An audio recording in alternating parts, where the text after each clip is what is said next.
Calaroga Shark Media.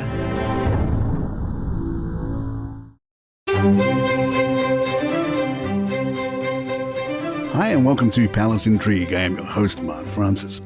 We'll take a break from covering Prince William's attempts to help the homeless and fight climate change so we can share how Meghan Markle recently took a break from her busy entrepreneurial pursuits to celebrate the launch of a hair care line by Highbrow Hippie. Highbrow Hippie is a brand co-founded by her close friend, Hollywood hair colorist Katie Lee. In clips shared on Instagram by party guests, Meghan was spotted mingling with attendees, posing for photos with Katie and stylist Serge Norman, who styled her wedding hair in 2018 and enjoying the lively atmosphere at the California event.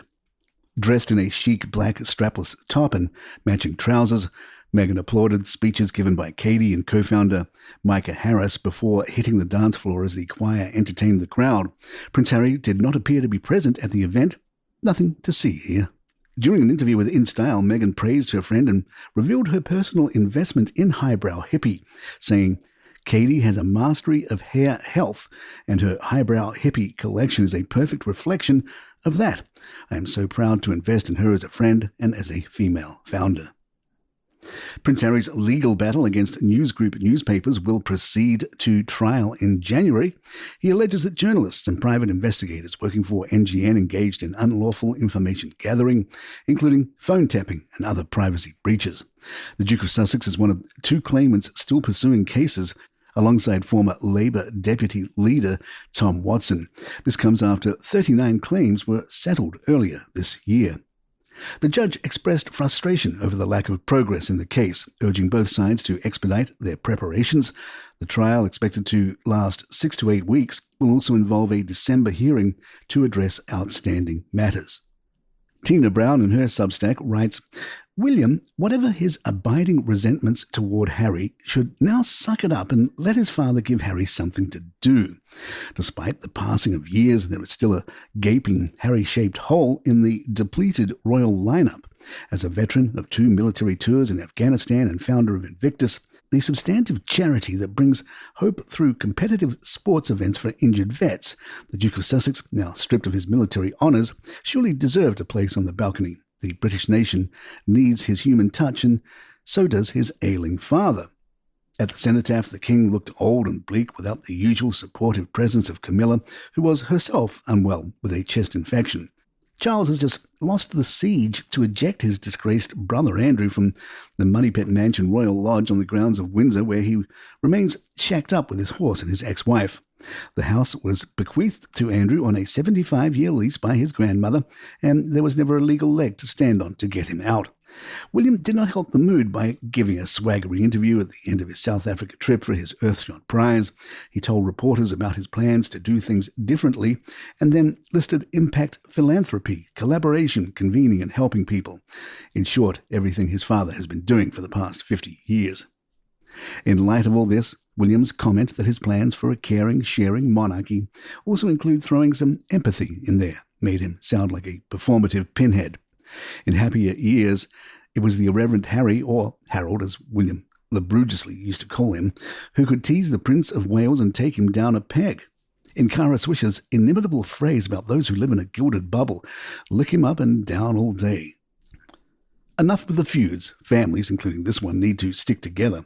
William, whatever his abiding resentments towards Harry for his intemperate broadsides in spare, should now suck it up and let his father give Harry something to do. In an isolationist Trump world, the UK needs to draw closer to Europe and romance its relations with the Commonwealth. William and Kate dread foreign tours that take the princess away from the children and cut into what William, to his advisor's irritation, calls his me time. So unload the lesser but important red carpet junkets onto the Sussexes who, chastened by 5 years in the wilderness, would export some modern royal flair, especially to ex-colonial trouble spots. Wasn't that the original plan? Palace Intrigue will be right back. Prince William made a surprise cameo in a TikTok video helping a student explain her tardiness to class during his visit to Ulster University in Northern Ireland. The Prince of Wales, who was met by a group of eager students, including Samantha, who seized the moment to film a light-hearted excuse for her professor. In the now viral video, which has amassed over 1 million views and 200,000 likes, Samantha turns to William and says, "You have to tell her why we're late." Playing along, William asks for the professor's name and is told it's Leslie. Smiling, he responds, "Leslie, I'm sorry we're late, but they seem to be caught up and you wouldn't believe that they were here." As he walked away, Samantha and her friend expressed their gratitude for the royal cameo. Samantha later posted the clip with the cheeky caption, "POV, Prince William gives you the best excuse for being late," and added in the comments, "I've been royally pardoned from my lecture." She described the prince as really sweet and praised his kindness in participating. Prince William's visit to Northern Ireland on November 14th included engagements with partners of the Homewards programme and a focus on the region's creative industries, showing a mix of his royal duties and a bit of unexpected charm for the students. William was booed during his trip to Northern Ireland. You may be wondering if he started trying to sell designer jam to the onlookers or what else could have made people angry, but it was nothing like that. A video shared on social media shows the Prince of Wales smiling and waving at a group of protesters, called for more action on Palestine and Gaza, ending their demonstration with chants of "Free Palestine." In February, William made a rare public comment on the Gaza conflict, calling for an immediate end to the fighting and highlighting the terrible human cost of the conflict. He also emphasized the need for increased humanitarian aid and urged Hamas to release Israeli hostages. Despite the tension during his departure, William maintained his composure, reflecting the mixed reactions to his role and statements on international issues. During a visit to Ulster University in Belfast, Wills tried out a stationary motorbike featured in the university's cutting-edge virtual production studio. Naturally, this led to a wave of online swooning. Grinning as he perched on the bike, William quipped, "Any excuse to get on a motorbike. I feel like someone needs to take this for a real spin." While it wasn't quite Top Gun Windsor edition, the images sent fans into a tizzy, with many taking to X to express their admiration.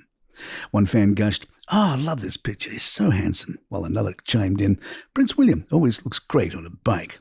A third went straight to the point, declaring, "Beautiful picture." It seems the prince can add two-wheeled heartthrob to his growing list of royal titles. Let's just hope the royal courtiers have a strong helmet policy if this becomes a regular thing. Charles' birthday was marked with the traditional pomp and pageantry, or at least as much pomp as a rogue horse would allow. The King's Royal Horse Artillery fired a 41-gun salute near Buckingham Palace, but not before one of the horses decided it had enough of royal protocol and went on a solo joyride through Green Park. Apparently, even the horses have their limits when it comes to ceremonial duties. Once the Equine Rebellion was quelled, the artillery resumed its stately business, firing 41 blank rounds at 10-second intervals, with the Irish Guards providing the soundtrack. If you're wondering why they went with 41 shots instead of the more standard 21, it's because Royal Park salutes get an extra 20 rounds as a bonus. All in all, it was a fittingly dramatic start to another year of royal milestones, and a reminder that even the king's horses sometimes prefer to call the shots. And there you have it. If you'd like to email us, our address is thepalaceintrigue@gmail.com. Please follow us on Spotify, Apple, or the app of your choice. Write us a review, leave some stars if you're enjoying the show. Don't forget you can get this show commercial-free, along with hundreds of others from Calaroga Shark Media, including our show 5 Minutes of Gratitude, which is great for this Thanksgiving season. Check out 5 Minutes of Gratitude wherever you get your podcasts. I'm Mark Francis. My thanks to John McDermott. This is Palace Intrigue, and good times.